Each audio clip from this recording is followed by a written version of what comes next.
பங்கு சந்தையை பத்தி தெரிஞ்சுக்கிறதுக்கு உங்களுக்கு நான் ஷார்ட்டா ஒரு விஷயம் சொல்லிட்டு 1,00,000 போது ஓகே. இதே வந்துட்டு ஒரு 1000 கோடி ரூபாய் தேவைப்பட்டுச்சு அப்படிங்கிற மாதிரி இருந்துச்சுன்னா உங்களுக்கு சொந்தமான அந்த ஷேர்ஸ் எல்லாம் நீங்க பப்ளிக்கா வந்து இஷ்யூ பண்ணுவீங்க பண்றாங்க. இதே மாதிரிதான் ஸ்டாக் எக்ஸ்சேஞ்சும் இயங்குது. ஃபார் எக்ஸாம்பிள் வெஜிடபிள் மார்க்கெட்டை வந்து என்எஸ்சின்னு கன்சிடர் பண்ணிக்கோங்க. எல்லாரும் சேர்ந்து உங்களோட கம்பெனிக்கு ஒரு அமௌண்ட் கொடுக்கும்போது அது மாதிரி இங்க வந்து புரோக்கர்ஸ் வந்துட்டு ஸ்டாக்கை வந்து வித்து கொடுப்பாங்க. இதுதான் ஸ்டாக் மார்க்கெட் அப்படிங்கிற ஒரு சிம்பிளான ஒரு 10,000 ரூபாய் போட்டா ஒரு 1,00,000 ரூபாய் எனக்கு நாளைக்கு வந்துடணும்.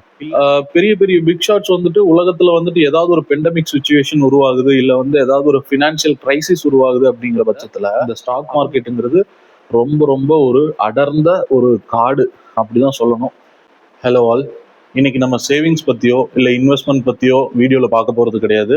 இது ஃபுல் அண்ட் ஃபுல் ஸ்டாக் மார்க்கெட்னா என்ன, ஸ்டாக் மார்க்கெட் வந்து எப்படி ஃபங்க்ஷன் ஆகுது, இது எதுக்காக வந்து இயங்குது அப்படின்றத பத்தி தான் இந்த வீடியோல டீட்டெயிலா பார்க்க போறோம்.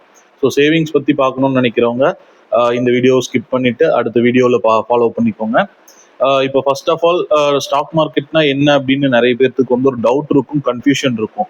ஃபார் எக்ஸாம்பிள் நம்ம நியூஸ் சேனல்ல ரெகுலரா பார்ப்போம், நிப்டி வந்துட்டு பார்த்தீங்கன்னா ஒரு 200 பாயிண்ட் ஏறிடுச்சு, உலக பங்கு சந்தை வந்துட்டு உயருது, வீழ்குது அப்படிங்கிற மாதிரியான நிறைய நியூஸ் பார்த்துருப்போம். இது எதுக்கு ஏறுது, எதுக்கு இறங்குது, இது ஏறுறதுனாலையும் இறங்குறதுனாலையும் என்ன உலகத்துல நடக்குது அப்படிங்கிறது நமக்கு இன்டெப்தா வந்து தெரியாமையே இருக்கும். ஸோ அது என்ன அப்படிங்கிறத இதுல நான் டீட்டெயிலா உங்களுக்கு சொல்றேன். வாங்க வீடியோக்குள்ள போகலாம். ஃபர்ஸ்ட் ஆஃப் ஆல் வந்துட்டு பார்த்தீங்கன்னா பங்கு சந்தையை பத்தி தெரிஞ்சுக்கிறதுக்கு உங்களுக்கு நான் ஷார்ட்டா ஒரு விஷயம் சொல்றேன். இப்போ நீங்க ஒரு பிஸ்னஸ் பண்றீங்க, அந்த பிஸ்னஸ் வந்துட்டு பார்த்தீங்கன்னா ஒரு 1 lakh வந்துட்டு பணம் தேவைப்படுது.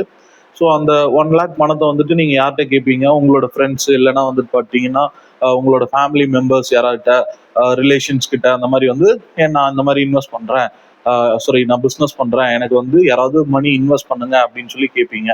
ஸோ அவங்க வந்து உங்க பிஸ்னஸ் மேல ஒரு நம்பிக்கை இருந்துச்சு அப்படிங்கிற பட்சத்துல அவங்க உங்களுக்கு அந்த பணத்தை கொடுப்பாங்க. அதை வச்சு நீங்க பிஸ்னஸ் பண்ணுவீங்க. ஆனா இந்த இடத்துல வந்துட்டு 1,00,000 போது ஓகே. இதே வந்துட்டு ஒரு 1000 கோடி ரூபாய் தேவைப்பட்டுச்சு உங்களோட பிசினஸ்க்கு எக்ஸ்பேன்ஷனுக்கு அப்படின்ற மாதிரி இருந்துச்சுன்னா அதை உங்க நண்பர்கள்னாலேயோ இல்ல வந்து உங்களோட ரிலேட்டிவ்ஸ்னாலேயோ ஃபேமிலி மெம்பர்ஸ்னாலேயோ தர முடியாது. ஈவன் ஒரு பாயிண்ட் ஆஃப் சுச்சுவேஷன்ல பேங்க் கூட உங்களுக்கு வந்து டக்குன்னு 1000 கோடி ரூபாய் கடனை தர மாட்டாங்க.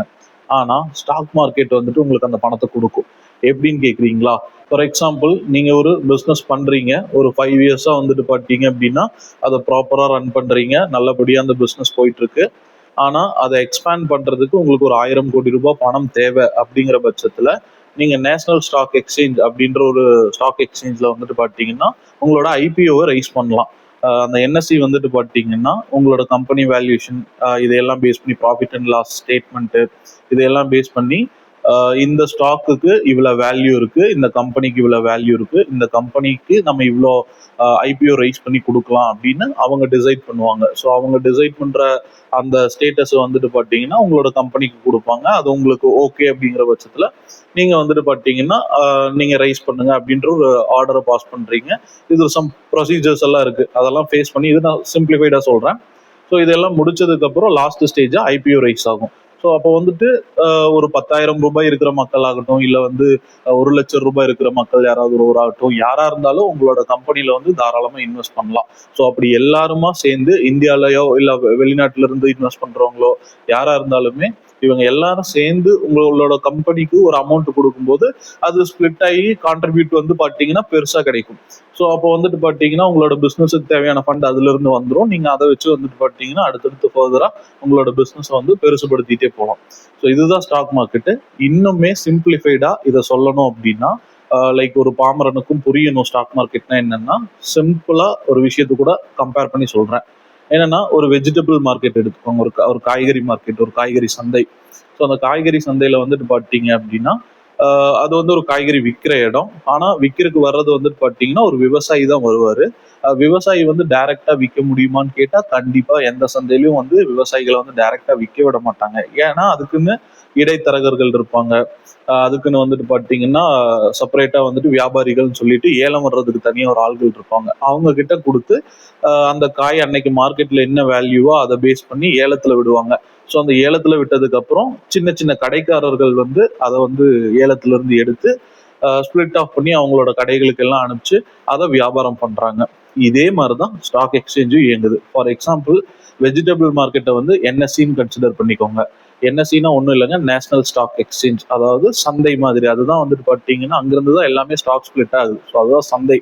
யார் ஒருத்தங்க விற்கணும் வாங்கணும் அப்படின்னாலும் அந்த இடத்துல இருந்து தான் விற்கிறதும் வாங்குறதும் நடந்துகிட்டு இருக்கும். ஸோ அதுக்கப்புறம் வந்துட்டு பார்த்தீங்கன்னா விவசாயிகள் அப்படிங்கிறவங்க தான் கம்பெனியோட ஓனர்ஸ். ஸோ இந்த விவசாயிகள் எப்படி காய்கறியை விளைவிச்சு எடுத்துட்டு வந்து மார்க்கெட்ல சப்ளை பண்றதுக்கு கொண்டு வர்றாங்களோ, அது மாதிரி ஒரு பிஸ்னஸை வந்துட்டு ஒரு 5 வருஷம் நல்லபடியாக நடத்தி ப்ராஃபிட் அண்ட் லாஸ் ஸ்டேட்மெண்ட் எல்லாம் பக்காவாக எடுத்துட்டு நல்ல பிஸ்னஸ் பர்சன்ஸ் எல்லாமே அந்த சந்தைக்கு வர்றாங்க. ஸோ அங்கே வந்துட்டு அவங்களோட கம்பெனி வேல்யூவேஷன் செய்யப்பட்டு இது எவ்வளோ வேல்யூவோ அதுக்கேற்ற மாதிரி சந்தையில் வந்து ஒரு ப்ரைஸ் நிர்ணயிக்கப்படுது. அந்த ப்ரைஸை வந்துட்டு பார்த்தீங்க அப்படின்னா புரோக்கர்ஸ் கிட்ட எல்லாம் சொல்லி டைரக்டா யாருனாலையும் உங்களாலையும் என்னாலையும் வந்துட்டு பார்த்தீங்கன்னா ஒரு கம்பெனில வந்து டைரக்டா ஷேரை வாங்க முடியாது.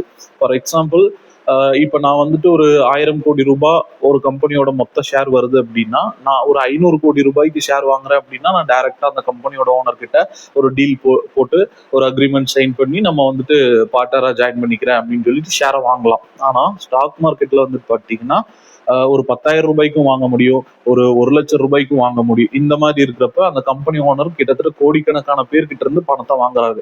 அப்போ அவர்னால வந்துட்டு பார்த்தீங்கன்னா ஒவ்வொருத்தருக்கும் உட்காந்து பார்த்துட்டு இருக்க முடியாது. ஸோ இதுக்கு இடைப்பட்ட ஒரு மீடியேட்டர் தான் வந்து புரோக்கர்ஸ்.